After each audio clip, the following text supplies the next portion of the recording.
Loisel s'envola et tint parole. Elle revint, souvent, tous les jours, elle passait discuter avec l'oiseau. Il riait, se racontait des histoires, sifflait en chœur ou en canon. Elle lui rapportait des graines et des vermisseaux qu'elle lui faisait passer à travers les barreaux. Il inventait pour elle des airs nouveaux.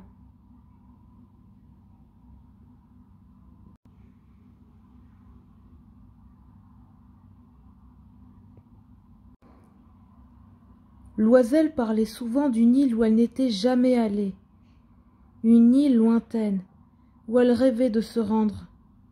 De toutes, c'était leur histoire préférée.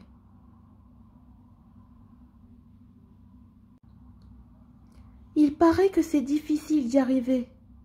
Beaucoup n'y sont pas parvenus, mais ceux qui y sont allés n'en sont jamais revenus. Ça doit être magnifique. L'oiseau imaginait une île pleine de montagnes, de rivières et de couchers de soleil. Lui aussi, avec elle, se mit à y rêver. Un jour, Loisel ne vint pas. L'oiseau l'attendit. Le lendemain, elle ne se montra pas non plus, ni le jour suivant. Plus les jours passaient, plus l'oiseau se sentait triste. Il n'avait plus envie de chanter. Il se mit à tourner en rond. Il perdit quelques plumes.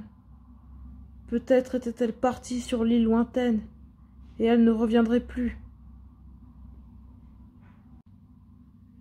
Le 4e jour, Loisel revint toquer contre les barreaux de la cage. « C'est décidé, je pars pour l'île. Veux-tu venir avec moi ?» L'oiseau lui répondit. « Mais tu sais bien que je suis enfermé. Je ne peux pas. » Loisel ne se démonta pas.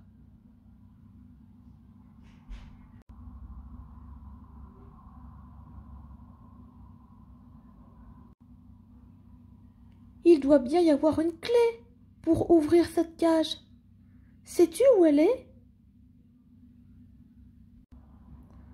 L'oiseau, qui avait déjà songé à s'échapper, savait bien où se trouvait la clé.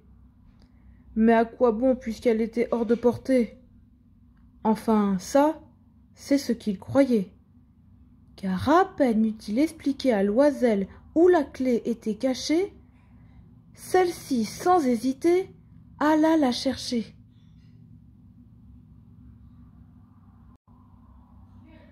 La clé était lourde au bout des griffes de Loisel, et elle eut du mal à voler jusqu'à la cage, mais elle parvint néanmoins à la rapporter. Avec l'aide de l'oiseau, ils réussirent à l'introduire dans la serrure et à la faire tourner. La porte de la cage s'ouvrit en grand.